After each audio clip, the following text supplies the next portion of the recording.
Welcome to Kenton's videos. Enjoy the video. You'll start in the Calendar app. This is where events live. Once there, quickly jump to the date or use the search bar to find the event name. Tap the event to open its detail view. That reveals the edit button and showing you guest lists, location, and alerts. You're taking the first actionable step. Confirm it's the correct event.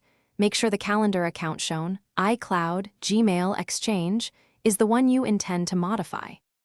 Once the event detail is open, tap Edit to see all fields, then scroll to the bottom and choose Delete Event. For recurring events, your phone will prompt, delete this instance or delete all future events. Choose carefully because that determines whether only one date or the whole series is removed. If the event came from a synced account like Gmail or Exchange, deleting here will remove it across devices.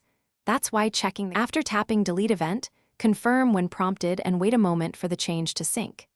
If the event doesn't disappear, make sure you deleted the event from the correct calendar account and pull down in Calendar to refresh. If problems persist, go to Settings Mail Accounts or Settings Calendar Accounts. Sign out and back in or toggle Calendar sync off and on. That usually forces a resync and clears stuck events. Thanks for watching. Consider subscribing if we helped you.